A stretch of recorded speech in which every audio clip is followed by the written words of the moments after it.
Algernon's October with the check-in on Hip Hop United. Super duper excited to chat with another Grammy Award-winning multi-hyphenate that's architecting impactful soundscapes and engineering sonic masterpieces from what I heard.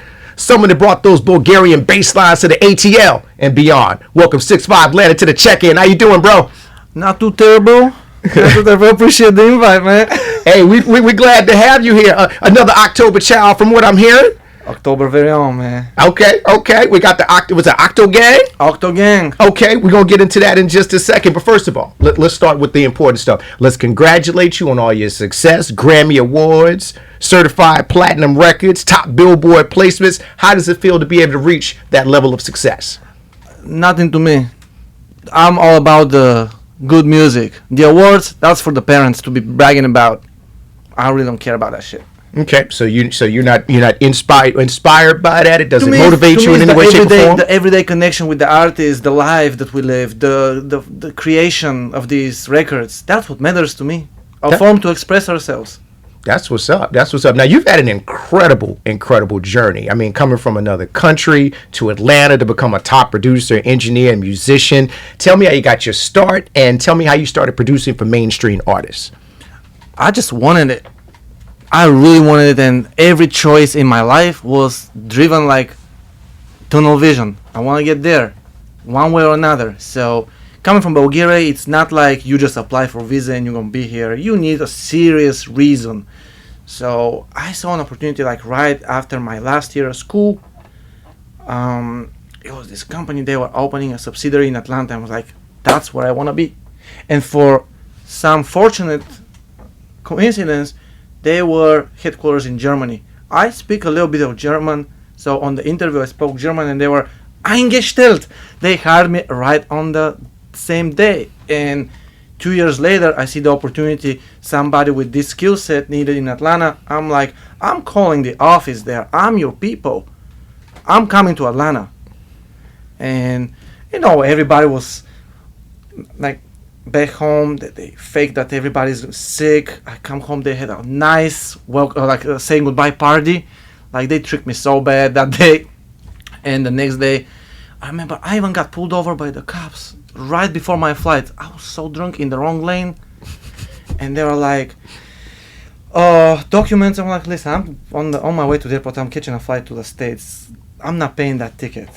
And they're like, man, if you're going to the States, just have one good drink for us. We bless you, man. We're going to let you go. And you were Auf Wiedersehen at that point. Auf Wiedersehen. I got you. I spent 3 years in Germany myself. I understand. I'm not fluent in any way, shape, or form, but I'm familiar. Auf Wiedersehen is a great word. I have walked some of those cobblestone streets in Germany, my brother. You should live in a town called Apschwin for a little bit. But anyway, all right, coming back to that, though. You said you got to really want it, and I can understand that. Yeah. Talk about some of the things that you did in order to kind of get to that level, because there's a lot of producers out there that are looking to kind of get that shot who live here. Right. And you came from a whole nother country and were able to make it happen. Talk about some of the unconventional or even conventional things that you had to do in order to get that shot.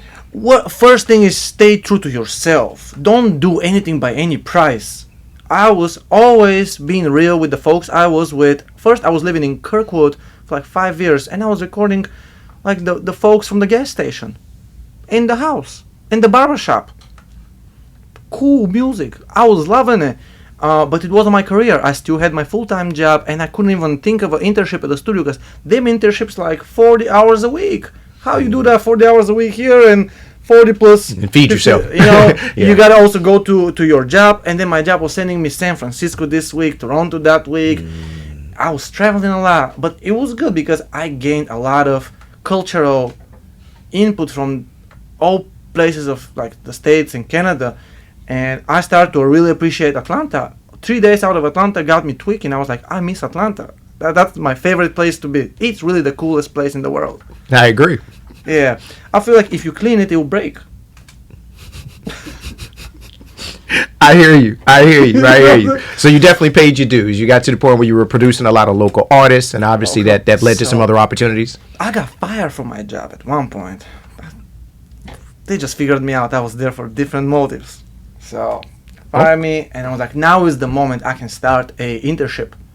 So I had all the time, and I went, and that was my like military service or paying my dues, the internship, because that's the most humbling part. You out there with a master degree and mastermind plan, how you gonna like really think grande. Yeah. But you in the toilets cleaning, going buying blunts, McDonald's, McGriddles. What the? Oh no, you didn't go McGriddle. You definitely went in the dirt if you talk about McGriddles. First I would say sausage McGriddle. They were clowning me, bro. Like first sessions were with Lil Gotti and Okay.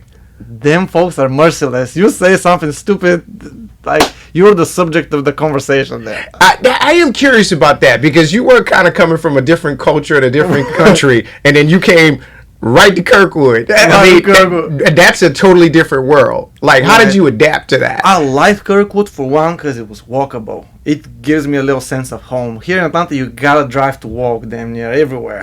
So Kirkwood was like one of the places I loved to walk around and just like talk to everybody. Like even the crackheads there know me, man. Like. I saw that you got a bit of a different approach in terms of when it comes to your production. I think you said that you kind of focus more on vibe and energy in order, and of course, who's in the room to be able to create your sounds. Elaborate a little bit more on that. Yeah, well, of course, first when I was the internship, they teach you technical shit. Is all that matters. Mic check, headphones, cool. But like, I would like think this is like nevertheless like important, but it's more about the connection and like how comfortable is the artist for them to feel like they're expressing themselves and they're like giving their full 100% of self. They gotta be comfortable with you, so you gotta have a good connection with them. Right. You can't make them uncomfortable and expect that they're gonna perform. And that's what I'm after. I want to catch a good performance, and a lot of times it's gonna be the first, more impulsive take. So a lot of times just being ready to catch the first take is my shortcut to success. So then I'll have to like try to redo it and recreate it. Like try to catch the first take is always like a key from where I stand from. And what else? Just being a good relationship with the artist. Like a lot of times it's not good for business, but it's good for the music and the artistry. If you are like comfortable with artists and if they're comfortable with you, you just gotta peep the people that really value you. At one point you start filtering, okay, we might have good artist connection, but this is not getting me anywhere. Now I want to actually like proceed with something that's gonna go out, because the biggest pain is to not drop the music. You just work on something and that never gets out. Then you kind of feel like unexpressed, like you don't say your piece of mind. Yeah. And from my chair, like I record all that, but I'm not just pressing the button. I make all these choices, who I'm with, where I'm at, and I want to make sure like we give a message to the people. Like somebody will relate to it, I will relate to it. A lot of times I'll just feel in the artist and I'm like, yeah, I like that. It needs to be out for the little bit of people that are gonna hear it, and that's kind of like where my mind has been. Gotcha. So speaking of familiarity and a relationship, you seem to have a really good relationship with Cunt Fetish. Oh yeah, that's one of my favorite people in the world, man. I see. You got a whole Grammy with Doechii as a result of your work with that. Tell me how that all came together. And again, congratulations on that Grammy with Doechii. That's huge. So that's namely because of good relationship, because Cunt Fetish and I worked for not too long of a time, but every time we worked together, it mattered. It was always quick and to the point, and like that's what I love about her. Like she's very effortless. Doesn't really like take too long to write, or it's quick. So we became like best friends, and every time now she's moved to LA. Okay. But every time she's in town, I make sure we have some time together to spend, because even if it's not on creative level, on some personal level, like we are people who like to be around each other. Got you. Now with that, did you have an opportunity to work with Doechii specifically, or be in the studio with her when that was happening, or I didn't know if it was remote or what? So first, we went to New York for a couple of sessions with Doechii. They wanted to make a tape together, which was very exciting. And that music we did there was crazy. The beats were super unique, turned fusion of EDM and dubstep and barely rap. But Doechii's and Fetish verses made it a whole nother level. And We did like 3, 4, 5 songs. I don't remember. I was sick as a dog that day. Was that right? Yeah, it was cold. It was raining. But still pumping them out. We still went to the studio and we made some great music. So after that, they're technically working on a tape together. Right. She goes to LA and they started that song, GTFO. GTFO. Now, coming back to Atlanta, she was like, 6'5", I want to redo my verses. I wrote some better stuff. Alright, cool. So we redid the verses a couple of times. She redid the verses a couple of times on her own. Maybe the whole song took maybe 6 or even more sessions to get where it was. But it was some cool verses that only I heard. Sitting on the cutting room floor. Yeah, but I think they picked the best choices. I think they made the best out of the song. And one day, the tape comes out and we see the song is there. I'm like, oh shit! I didn't know the song was going to be on Doja tape. I thought it was going to be on their common tape. So that was kind of surprising. And then when I heard the tape, I was like, man, this tape is actually great music compared to what I heard this whole year. Because 2024 was dry, man. Like, not to say nothing like negative, but I was craving some good music, and the Alligator Bites gave me like that satisfaction. And knowing that I worked on that just a little, I was like, okay. I'm a piece of history. I think this is going to be something that people will like. Yeah, it's special. It's definitely special. It's very different.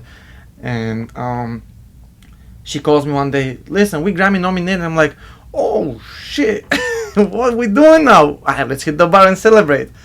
And then that's what we do, man. We just celebrated it. That's what's up. That's huge. See, that's the one. Okay, so I know you said the Grammys and stuff, not that deep, but it sounds like that one hit a little bit different for you. It different because it was like with a favorite person. Okay, that makes sense. Okay, we talked a little bit about this as we were kind of coming in or whatever. Octogang, international production collective, across the border creativity. Talk to me about that. Octopus is my favorite animal, not just to eat.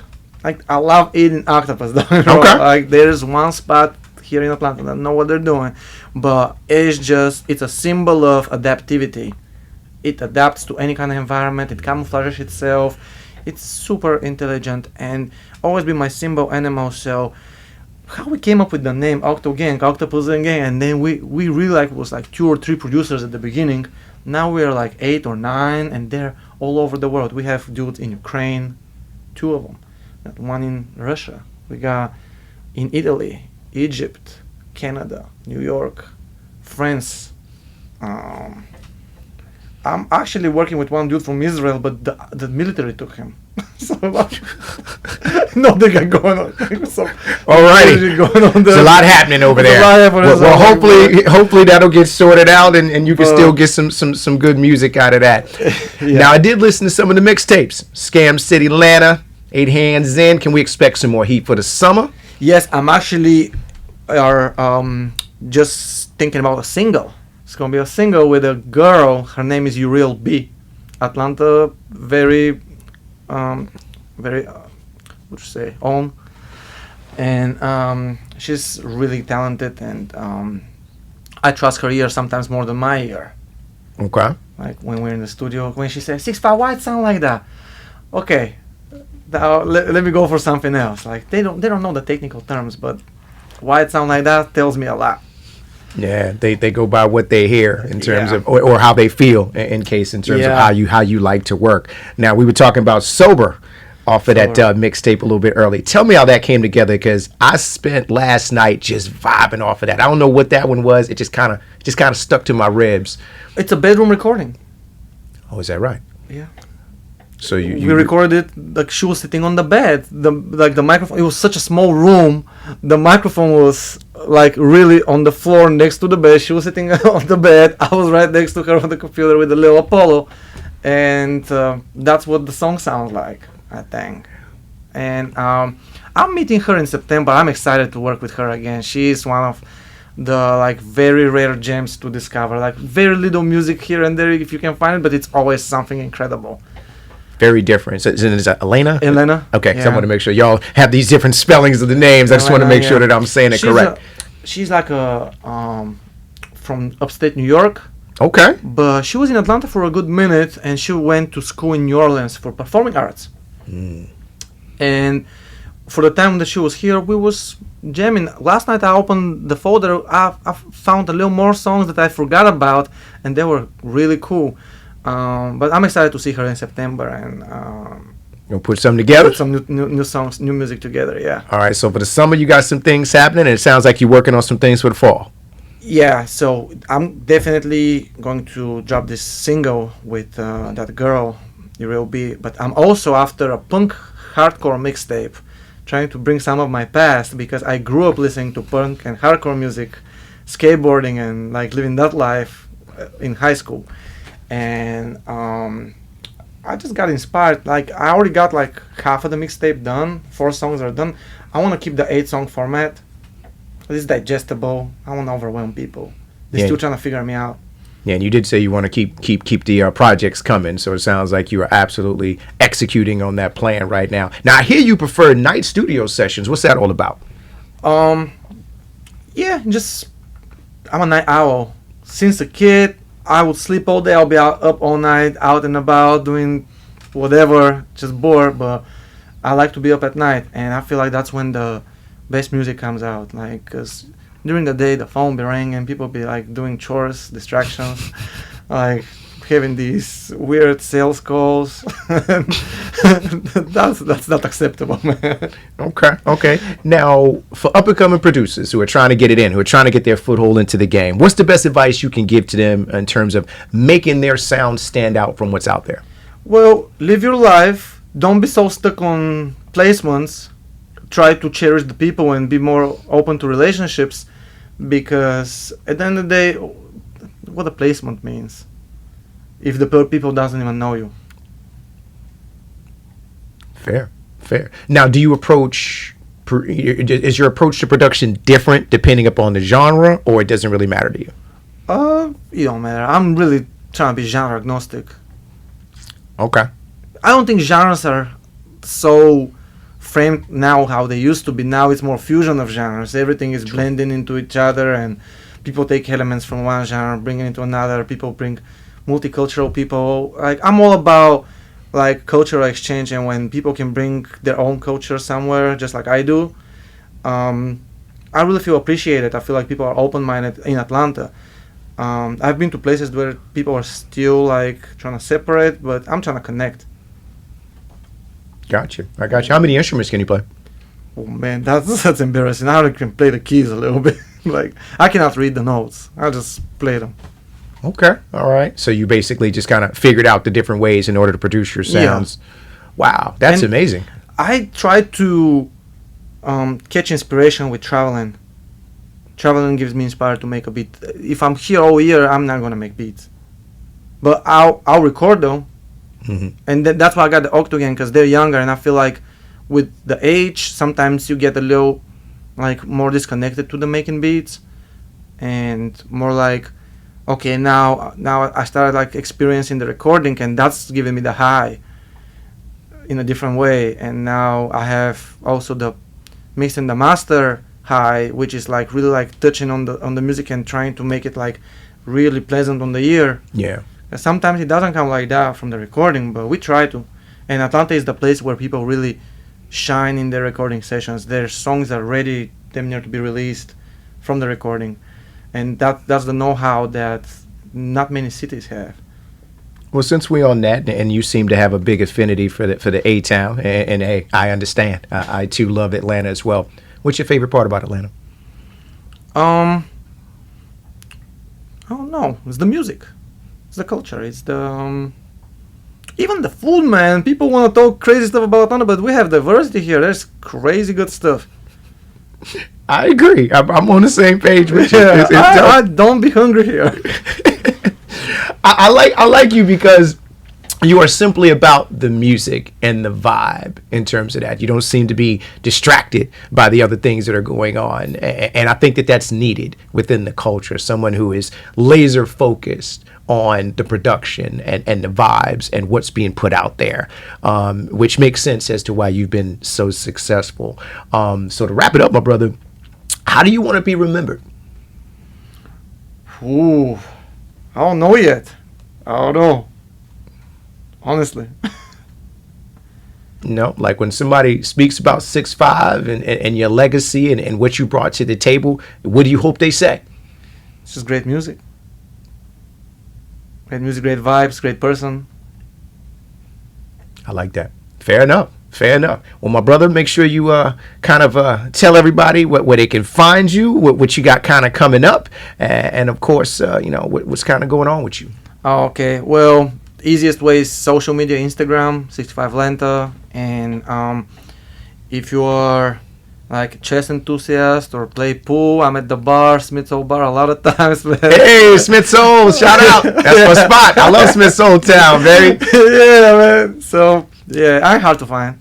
Okay, you right down the block. Publix is right around the corner. All right, we do definitely appreciate you kind of stopping in and letting us get to know you a little bit and understanding your style of production. Wishing you nothing but continued success and all that kind of good stuff. And for everybody else in the world, make sure you're subscribing to Hip Hop United on the iHeart app. Select iHeart, or select, I should say, Hip Hop United. Put us in the presets. We appreciate all the support. Tell a friend to tell a friend. My man 6'5" Atlanta doing big things. Let's go.